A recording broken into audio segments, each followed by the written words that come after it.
እንግሊዘኛ ቋንቋን በአዲስ በቀላልና ባልተለመደ መንገድ ሰሞኑን መማር መጀመራችን የሚታወስ ነው። አብዛኞቻችሁ በተለይ እንግሊዘኛን ለበርካታ ዓመታት ተሸግራችሁ ስትማሩት የቆያችሁ በጣም እንደተጠቀማችሁ እየነገራችሁኝ ነው። ቴንክ ዩ። ዛሬም አማርኛ ላይ ትኩረት አድርገን እንግሊዘኛን አቅልለን እንማራለን። ይሄ አዲሱ ስልታችን ነው።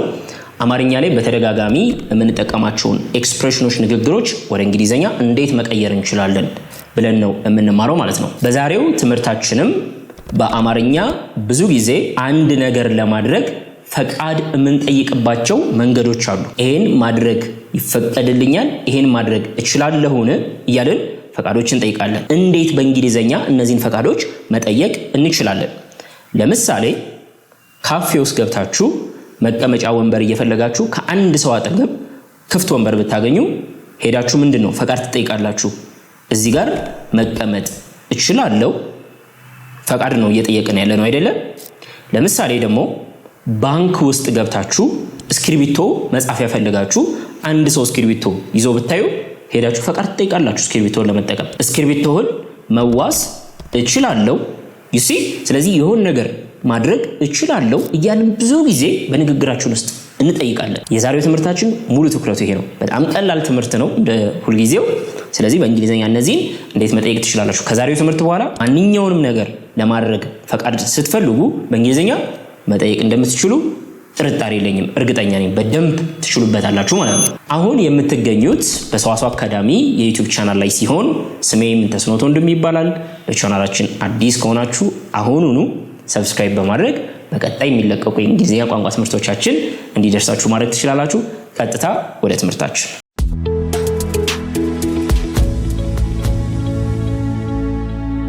የዛሬው ትምህርታችንን በደንብ አቅልለን የምንማር ሲሆን እዚህ ጋር እንደምታዩት 5 የአማርኛ አረፍተ ነገሮች አስቀምጫለሁ። ሁሉም ፈቃድ የምንጠይቅባቸው መንገዶች ናቸው። አንደኛ፣ መጽሐፍህን ልበደርህ እችላለሁ። እዚህ ጋር ምን እያልን ነው? አንድ ሰውን የያዘውን መጽሐፍ እንዲያበድረን ፈቃድ እየጠየቅን ነው። 2፣ እዚህ መቀመጥ እችላለሁ። ይሄም ፈቃድ መጠየቅ ነው። 3፣ ከጓደኛዬ ጋር ማጥናት እችላለሁ። አንድ ልጅ እናት አባቱ ሊጠይቅ የሚችለው ከጓደኛዬ ጋር ሄጄ ማጥናት እችላለሁ። 4፣ ወደ ውጪ መውጣት እችላለሁ። 5፣ አሁን ቲቪ ማየት እችላለሁ። ስለዚህ እንደዚህ ማድረግ እችላለሁ ብላችሁ ብዙ ጊዜ ይጠይቃላችሁ አይደለም? ሰዎች ፈቃድ እንዲሰጧችሁ። በጣም ቀላል ነው። በእንግሊዘኛ ምንም የተወሳሰበ ነገር በጣም ብዙ ነገሮችን መያዝ ሳይጠበቅባችሁ በቀላሉ እነዚህን ከዚህ በኋላ መናገር ትችላላችሁ። እንዴት የሚለውን አብረን እናያለን ማለት ነው። ምንድናቸው እነዚህ? ጥያቄዎች ናቸው። ለዛም ነው አይደለም መጨረሻ ላይ የጥያቄ ምልክት የተቀመጠው። ስለዚህ እንደዚህ ማድረግ እችላለሁ ብላችሁ ስትጠይቁ ምን ብላችሁ እንድትጀምሩልኝ እፈልጋለሁ? can ማለት ግዴታ ነው። can I እስኪ ይሄ ማለት የሚከብደው ተማሪ አለ? can I ስትሉ እችላለሁ ወይ እያላችሁ ነው። can I እችላለሁ እያላችሁ ነው። ተረዳችሁኝ አይደለም? ምን ማድረግ እችላለሁ? መበደር እችላለሁ። መጽሐፍህን መበደር እችላለሁ። እዚህ ጋር መቀመጥ እችላለሁ። can I ነው ማለት የሚጠበቅባችሁ። ስለዚህ መበደር ምንድነው በእንግሊዘኛ? መቀመጥ ምንድነው በእንግሊዘኛ? ማጥናት ምንድነው በእንግሊዘኛ? ፈቃድ እየጠየቅን ያለው ነው። መበደር እችላለሁ ወይ ነው። መቀመጥ እችላለሁ ወይ ነው። ማጥናት እችላለሁ ወይ ነው። መውጣት እችላለሁ ወይ ነው። ማየት እችላለሁ ወይ አይደለም? ስለዚህ መበደር በእንግሊዘኛ ምንድነው? borrow። መበደር ምንድነው በእንግሊዘኛ? borrow። መቀመጥ sit። ማጥናት study። መውጣት go out። ስለዚህ can I ካላችሁ በኋላ እነዚህን ማምጣት ነው። ስለዚህ can I borrow ስትሉ ምን እያላችሁ ነው? መበደር እችላለሁ ወይ? መበደር እችላለሁ ወይ? ምንድነው መበደር የፈለኩት? መጽሐፍህን፣ ያንተን መጽሐፍ። can I borrow your book? can I borrow your book? can I ማለት ግዴታ ነው ብለናል። can I ከዛ borrow መበደር እችላለሁ። ሁለተኛ እዚህ መቀመጥ እችላለሁ። አሁንም እንዳልኳችሁ የዚህ አይነት ፈቃድ ስንጠይቅ በእንግሊዘኛ ምን ብለን መጀመር አለብን? can I ስለዚህ መበደር እችላለሁ can I borrow መቀመጥ እችላለሁ can I sit በቃ መቀመጥ እችላለሁ can I play መጫወት እችላለሁ አይደለ? ስለዚህ መናገር እችላለሁ can I speak can I እያላችሁ መናገር ነው። can I sit እዚህ ነው ያልኩት አይደለ? የት here can I sit here እዚህ መቀመጥ እችላለሁ። ቀላል አይደለ? የከበዳችሁ ነገር ካለ ኮሜንት ሴክሽን ላይ ጥያቄያችሁን አስቀምጡልኝ። ሶስተኛ ከጓደኛዬ ጋር ማጥናት እችላለሁ። አሁንም ምን ብለን እንጀምር? can I ከዛስ ማጥናት እችላለሁ ወይ? can I study ስትሉ ምን እያላችሁ ነው? ማጥናት እችላለሁ ወይ ከጓደኛዬ ጋር with my friend with my friend ከጓደኛዬ ጋር ማጥናት እችላለሁ። ወደ ውጭ መውጣት እችላለሁ። can I ወደ ውጭ መውጣት ምንድነው? go out ስለዚህ ወደ ውጭ can I go outside go outside ወደ ውጭ መውጣት እችላለሁ። አሁን ቲቪ ማየት እችላለሁ። can I watch ስትሉ ምን እያላችሁ ነው? ማየት እችላለሁ። can I watch TV now አሁን ቲቪ ማየት እችላለሁ ወይ? ስለዚህ የሆነ ነገር ማድረግ እችላለሁ ስትሉ ምንድነው የምትሉት? can I አይደለም ምንድነው? ስለዚህ can I speak እዚህ ጋር አሁን ትጨምሩበታላችሁ። can I speak መናገር እችላለሁ። can I go መሄድ እችላለሁ። can I come መምጣት እችላለሁ። መጻፍ እችላለሁ ወይ? can I write አይደለም የምትሉት? መላክ እችላለሁ። can I send ማለት እችላለሁ። መክፈል እችላለሁ ስትሉስ can I pay in cash በካሽ መክፈል እችላለሁ። you see can I ስትሉ ማድረግ እችላለሁ ወይ ብላችሁ እየጠየቃችሁ ነው። አሁን ደግሞ እኔ እንደዚህ እንደሰራሁትኝ እናንተ ደግሞ ፕራክቲስ የምታደርጉባቸውን 5 ጥያቄዎች እዚህ ጋር አስቀምጥላችኋለሁ። በዚህቹ አሁን ባስተማርኳችሁ መሰረት ወደ እንግሊዘኛ can I እያላችሁ ትቀይራላችሁ። እናንተ ደግሞ በተራችሁ እነዚህ 5ቱን በእንግሊዘኛ ትሞክራላችሁ ማለት ነው። በጣም ቀላል ስለሆነ እንድትሳሳቱ አልፈልግም። 1 መስኮቱን መክፈት እችላለሁ። መስኮቱን ለመክፈት ፈቃድ እየጠየቅን ነው። 2 ስልክህን መጠቀም እችላለሁ። ያንተን ስልክ መጠቀም እችላለሁ። 3 ይሄን ወንበር መውሰድ እችላለሁ። የሆነ ወንበር አለ መውሰድ ፈልጌያለሁ። ይሄን ወንበር መውሰድ እችላለሁ። 4 ጥያቄ መጠየቅ እችላለሁ። 5 ይሄን ቲሸርት መሞከር እችላለሁ። የሆነ ቲሸርት ልንገዛ ሄደን መሞከር ፈልገናል። ይሄን ቲሸርት መሞከር እችላለሁ። ስለዚህ ምንድነው በተማርነው መሰረት እችላለሁ ወይ ብለን ፈቃድ ስንጠይቅ ሁሉም ጋር መቅረት የሌለባት ማነሽ ብለናል? can I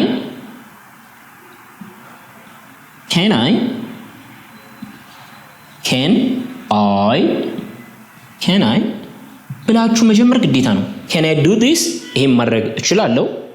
ስለዚህ እንደዚህ ማድረግ እችላለሁ። ከዛ ድርጊታችሁ ምን ማድረግ ነው የፈለጋችሁት? ፈቃድ እየጠየቃችሁ ያላችሁት ድርጊት ምንድነው? ይሄንን 5ቱን ቁልጭ አድርጋችሁ እንድትሰሩልኝ እፈልጋለሁ ማለት ነው። በጣም ቀላል ትምህርት ነው ብያችኋለሁ። አንድ ምሳሌ ልሰራላችሁ እችላለሁ። ከ1 እስከ 5 ካሉት ውስጥ ለምሳሌ ይሄን ቲሸርት መሞከር እችላለሁ። can I መሞከር ምንድነው? try can I try on this t-shirt try on ለብሶ መሞከር ማለት ነው። ኦኬ can I try on this t-shirt መሞከር እችላለሁ። ጥያቄ መጠየቅ እችላለሁ። can I ምን ብዬ መቀጠል እችላለሁ? ይሄን ወንበር መውሰድ እችላለሁ። ስለዚህ ሁሉንም ሰርታችሁ ኮሜንት ሴክሽን ላይ አስቀምጡልኝ። ኖትም የዛሬውን ትምህርት የተዘጋጀ ደግሞ ቴሌግራም ቻናላችን ላይ ተለቆላችኋል። እዛም ገብታችሁ ማየት ትችላላችሁ ማለት ነው። አሁን እዚህ ትምህርታችን ላይ የሆነች ነገር እንጨምር። ለምሳሌ እንድታውቁ የምፈልገው ነገር ምንድነው? ማንኛውንም ሰው ፈቃድ ስንጠይቅ በተመሳሳይ መልኩ እንጠይቃለን ማለት አይደለም። ለምሳሌ እኔ በጣም የምቀርበው ጓደኛዬ አለኝ፣ ወንድም አለኝ፣ እናት አለችኝ። ምንድነው እነዚህ ለኔ ክሎዝ ናቸው፣ በጣም የምቀርባቸው ናቸው። በጣም ከምቀርበው ሰው ጋር ምን አይነት ወሬ ነው የማወራው? ቀለል ያለ አይከብደኝም አይደለም? ቀለል ያለ ወሬ ነው የማወራው። በዛ ጊዜ እነዚህን ሰዎች ፈቃድ ስጠይቅ ብዙ አልጨናነቅም አይደለም? ስለዚህ ኬናይ እላለሁ። ኬናይ ብዬ ነው የምጠይቃቸው ማለት ነው። ስለዚህ ይሄ ቅርበት ላለው ሰው ምን ይባላል? ኢንፎርማል ይባላል። ቅርብ ያለኝን ሰው ነው የምጠይቀው። ነገር ግን አንዳንዴ ደግሞ ምናልባት ለምሳሌ የማታውቁት ሰው ጋር አጠገብ ላጠገብ ቁጭ ብላችሁ መጻፊያ እስክሪብቶ ፈልጋችኋል። እስክሪብቶ ልዋስ ይችላሉ ስትሉ ግን እዚህ ጋር አትቀርቡትም ያንን ሰው አይደለም። ትንሽ ፖላይት መሆን ያስፈልጋል፣ ትንሽ ትህትና ያስፈልጋል። ስለዚህ ፖላይትነስ የምንለው አለ። ፖላይትነስ ትህትና የምንለው እንዳለን ቀረቤታ ነው። የመጀመሪያው ለጓደኞቻችን ለቤተሰቦቻችን በጣም ለምንቀርበው ቀለል ማለት አለብን። ይሄን ያህል መጨናነቅ የለብንም። ኢትስ ኦኬ፣ መጥፎ አይደለም። ነገር ግን ያለን ቀረቤታ ደግሞ ትንሽ ራቅ ሲል ምንድነው አንተዋወቅም ብዙም አይደለም። ስለዚህ ትንሽ ፖላይት መሆን አለብን። ያኔ ኬናይ እንዳትሉ የበለጠ ደግሞ ፖላይት መሆን ሊያስፈልጋችሁ ይችላል። ስራ ቦታ ካለቃችሁ ጋር ሊሆን ይችላል፣ ወይም ደግሞ የመጀመሪያ ቀን ስራ ልትቀጠሩ የኢንተርቪው ቀን ሊሆን ይችላል፣ ወይም ደግሞ ኤርፖርት አካባቢ ፓሴንጀሮችን ምንድነው የሚያናግሩ አሉ አይደለም። በዛ ሰዓት ፓስፖርትን ማየት ይችላል ብለው ሲጠይቁ በጣም ፖላይት መሆን አለባቸው። ከስተመሮችን ሃንድል የሚያደርጉበት መንገድ በጣም ፖላይትነስ ይፈልጋል አይደለም። ኬናይ ማለት የለብንም። ስለዚህ ትንሽ ፖላይት መሆን ብንፈልግስ ምን እናድርግ? በጣም ቀላል ነው። ስለዚህ ኬናይ የምትለዋን ምን ታደርጓታላችሁ? could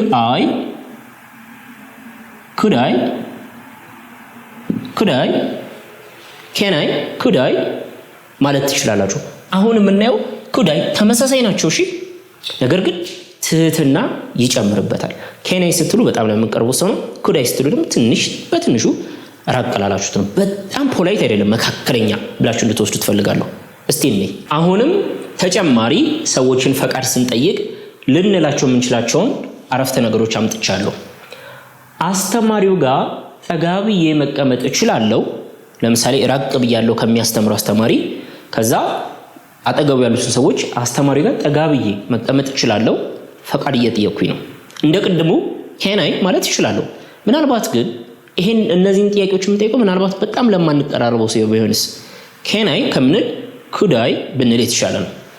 አንዴ ኮምፒውተርህን መጠቀም እችላለሁ በጣም የምትቀርቡት ሰው ከሆነ ኬናይ ግን አሁን ብዙ አንቀራረብም ብለን እናስብ። አሁን ክፍሉን ለቅቄ መሄድ እችላለሁ፣ ብዙ ሰዓት ቆይቻለሁ ለሆነ ፕሮግራም፣ አሁን ክፍሉን ለቅቄ መሄድ እችላለሁ። 4 ማናጀሩን ማናገር እችላለሁ። 5 ጓደኛዬን መጥራት መጋበዝ እችላለሁ፣ ለዚህ ፕሮግራም መጥራት እችላለሁ።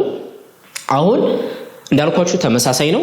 ዋናው ነገር የምታወሩት ሰው ማን ነው የሚለው ነው። ኬናይ ወይም could I እንድትጠቀሙ የሚያደርጋችሁ። ስለዚህ እዚህ ጋር ኬናይ የምትለውን ትተን could I ከአስተማሪው ጋር ቀረብ ብዬ መቀመጥ እችላለሁ። እየጠየኩት ያለሁት ፈቃድ ምንድነው? መቀመጥ እችላለሁ ወይ ነው። could I sit ከማን አጠገብ ከማን ቀረብ ብዬ መቅረብን የሚያሳይልን ማን ነው? near the teacher ማለት አስተማሪው ጋር ጠጋ ብዬ ማለት ነው አይደለም። ቀጥሎ ካልኩኝ next to the teacher ማለት ትችላላችሁ። behind the teacher ከአስተማሪው ጀርባ እያላችሁ ቦታዎችን መናገር ትችላላችሁ። could I sit መቀመጥ እችላለሁ።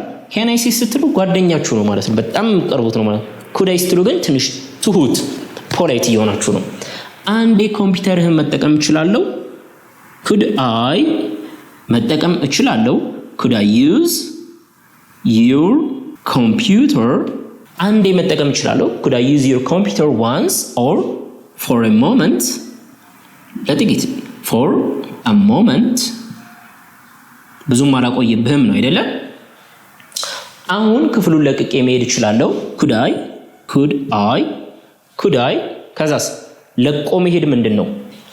leave leave could I leave the room ክፍሉን ለቅቄ መሄድ እችላለሁ።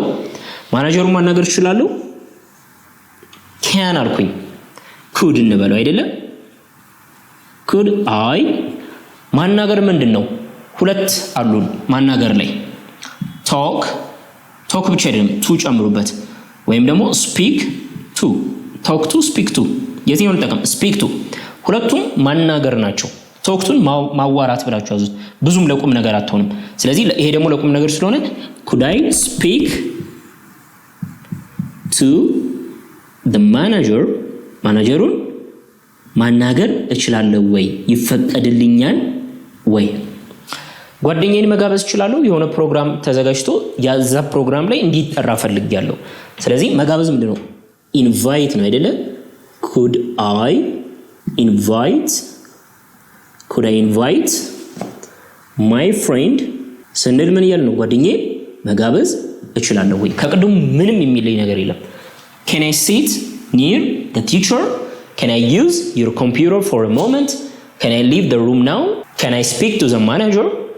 can I invite my friend ብላችሁ መናገር ትችላላችሁ። ግን ከማጋን እያወራችሁ ነው። በጣም ቅርቡት ጓደኛችሁ ከሆነ you can say that እሱን ማለት ትችላላችሁ። ነገር ግን ትንሽ ጋፑ ሰፋ ያለ ከሆነ ደግሞ could I አሁን could I እያላችሁ ደግሞ ፕራክቲስ የምታደርጉበትን ጥያቄዎች ልስጣችሁ። አሁን ባስተማርኳችሁ መሰረት እነዚህን ትሰራላችሁ። ነምበር 1 ትንሽ መቆየት እችላለሁ። 2 በኋላ ልደውልልህ እችላለሁ። 3 ያን ምስል ማየት እችላለሁ። የሆነ አለ የተሸፈነ ያን ምስል ማየት እችላለሁ። ነምበር 4 ወደ ውስጥ መግባት እችላለሁ። በር ላይ ቆሜ ያልተከፈተ በር ፈቃድ እየጠየቅኩ ነው። ወደ ውስጥ መግባት እችላለሁ። ነምበር 5 በኋላ መመለስ እችላለሁ። የሆነ ቦታ ሄጃለሁ በኋላ መመለስ እችላለሁ እየጠየቅኩኝ ነው። አሁን እዚህ ጋር can I ወይም could I ብላችሁ ትጀምራላችሁ አይደለ? ነገር ግን ይሄንን የምትጠይቋቸው ሰዎች ብዙ አትቀራረቡም። እሺ ስለዚህ የትኛው መጠቀም እንዳለባችሁ እናንተ ወስኑ። አምስተኛውን እንደቀደሙ ልስራላችሁ። በኋላ መመለስ እችላለሁ could I አሁን ጥያቄ ምንድነው? መመለስ ምንድነው በእንግሊዘኛ? return you can say that ወይም ደግሞ come back ሁለቱም ይቻላል። could I come back later on በኋላ መመለስ እችላለሁ ወይ? ሌሎቹንም እነዚህ ትሰራላችሁ ማለት ነው። ስለዚህ በዚህ መሰረት በደንብ ፕራክቲስ እንድታደርጉ ፈልጋለሁ። አሁን ደግሞ የበለጠ ለምሳሌ ፓስፖርትዎን ማየት እችላለሁ ብላ ብትጠይቃችሁ አሁን ይሄ ምንድነው? በጣም ፖላይትነስ ይፈልጋል። የስራ ኢንቫይሮንመንት ነው አይደለ? ስለዚህ እዚህ ጋር can I ማለት እንደማይቻል ታውቃላችሁ። could I ከምንል የተሻለ ደግሞ አለ የበለጠ ገዘፍ የሚል may I መቼ ነው የምንለው ማለት ነው? በጣም ፖላይትነስ የሚያስፈልግበት ቦታ ወይም በጣም ፎርማል የሆነ ቦታዎች ላይ በተለይ ከስተመርን የሚያስተናግዱ ሰዎች may ማለት አለባቸው። may I ask your name please? ስሞትን መጠየቅ እችላለሁ? በጣም አክብሮት ይፈልጋል። ገብቷችኋል? ስለዚህ ወደ ታች ስትወርዱ ከcan ወደ could ከcould ወደ may ስትወርዱ ትህትና እየጨመረ ይላል። may I በመትለው እስኪ ደግሞ እንዴ አሁን እዚህ ጋር ያስቀመጥኩላችሁ በሙሉ በጣም ትህትና የሚፈልጉ ጥያቄዎች ናቸው። ፓስፖርትህን ማየት እችላለሁ? እንደውም ፓስፖርትህን ራሱ አንልም፣ ፓስፖርቶን ለአክብሮት ስለሆነ አይደለ? ትኩረትህን ማግኘት እችላለሁ? ለምሳሌ የሆነን ሰው እያስረዳሁትኝ ሐሳቡ ግን ተበታትኖ እኔ ጋር ካልሆነ ትኩረትህን ወደ እኔ ልትስብ ትችላለህ እያልኩኝ ነው አይደለ? ትኩረትህን ማግኘት እችላለሁ። 3 በሩን ልከፍትልህ እችላለሁ? በጣም የተከበረ ሰው ነው፣ በሩን ልክፈትልዎት እንደማለት ነው። ግልጽ ነው አይደለ? 4 ወደ ቢሮ መግባት እችላለሁ? ይፈቀድልኛል? 5 ይሄን ስብሰባ መቀላቀል እችላለሁ? የሆነ ስብሰባ ተዘጋጅቷል ተጠርቼ ግን አርፍጄ ደረስኩ። በጣም በትህትና ነው መጠየቅ ያለብኝ። አንድ የሥራ ቦታ ነው። 2 አጥፍቻለሁ። ምን መሆን አለብኝ? I should be polite መሆን አለብኝ አይደለ? ስለዚህ እዚህ ጋር የምትሉት ምንድነው? may I can I ስህተት። could I ከምትሉ ደግሞ የተሻለ may I ማየት እችላለሁ may I see your passport please ነው ብዙ ጊዜ ትጨምራለች አይደል ትህትናን ማሳያ ስለሆነች may I see your passport ፓስፖርትን ማየት እችላለሁ ትኩረትን ማግኘት እችላለሁ may I ማግኘት may I get your attention please may I get your attention please አትኩሮትህን ሐሳብህን ላገኝ እችላለሁ በሩን ልከፍትልህ እችላለሁ may I ምን open the door for you ላንተ for you ግልጽ ነው አይደለ ምንም የተለየ ነገር የለም ከናይ የነበረው ኩዳይ የነበረው may ነው የምናደርገው ወደ ቢሮ መግባት እችላለሁ may I የሆነ ነገርን አልፎ መግባት ምንድነው enter አይደለ may enter the office ይህን ስብሰባ መቀላቀል እችላለሁ may I መቀላቀል ምንድነው በእንግሊዘኛ መቀላቀል join may join ምኑን this meeting may join this meeting ይህን ስብሰባ መቀላቀል እችላለሁ ለምሳሌ በጣም የምታከብሩት ሰውን መንገድ ላይ ብታገኙት የሀገር መሪ ሊሆን ይችላል አንጋፋ አርቲስት ሊሆን ይችላል በጣም የምታደንቁት ሰው ነው እጆትን ሰላም ማለት ይችላል ብለን በትህትና እንጠይቃለን አይደለ even እጃቸውን ሰላም ማለት ራሱ ትልቅ ፈቃድ ጥያቄ አድርገን ስለምንቆጥር ማለት ነው ስለዚህ may I what መጨበጥ ምንድነው shake your hand please may I shake your hand እጆትን ሰላም ማለት ይፈቀድልኛል ወይ ነው አይደለ ስለዚህ በዚህ መሰረት can I could I may ያላችሁ መጠየቅ ትችላላችሁ አሁን እዚህ ላይ ጥያቄ አልሰጣችሁም ተመሳሳይ ነው የሚሆነው ከዚህ በኋላ አይከብደንም ቅድም የሰጧችሁን ግን can I could I ያለን አምስቱን ጥያቄዎች ግን መስራታችሁን እንዳትረሱ ስለዚህ ከአማርኛ ወደ እንግሊዘኛ ስንማር ምን ያህል ቀላል እንደሆነ እየተረዳችሁ ነው ያስባለሁ እንግሊዘኛ ከባድ አይደለም በዚህ መልኩ ስንማረው በጣም ቀላል ነው ነገር ግን በጣም መቀለሉ እንድንረዳ ያደርገናል ግን ስንናገር ግን ፍሉዌንት እንድንፈጥን ግን ፕራክቲስ ያስፈልጋል ዴይሊ ፕራክቲስ ያስፈልገናል ማለት ነው እሱ እንዳይረሳ የዛሬውን ትምህርት ኖት እንደተለመደው ቴሌግራም ቻናላችን ላይ ተቀምጦላችኋል ዲስክሪፕሽን ላይ ሊንኩን ታገኛላችሁ ቻናላችንን ሁላችሁም ጆይን በሉ በጣም ጠቃሚ ትምህርቶችን ከዚህ በኋላ ያለማቋረጥ ነው ወደ እናንተ ማደርሰው እኛም ተግተን ደሞ የዛይን ትምህርቶችን እናንተ ጋር እንድናደርስ ከናንተ ሊኖር የሚችለው እገዛ በጣም ቀላሉ ነገር ሰብስክራይብ ማድረግ ላይክ ማድረግ ይሆናል ማለት ነው ስለተከታተላችሁኝ ከልብ አመሰግናለሁ እናንተን ለማገዝ ነው እነዚህን ቪዲዮዎች የምሰራው የበለጠ ደግሞ ያልገባችሁን ቴሌግራም ላይ በውስጥ ብታናግሩኝ ባለኝ ጊዜ ያጣበቁ ምላሽ እሰጣችኋለሁ ጉድባይ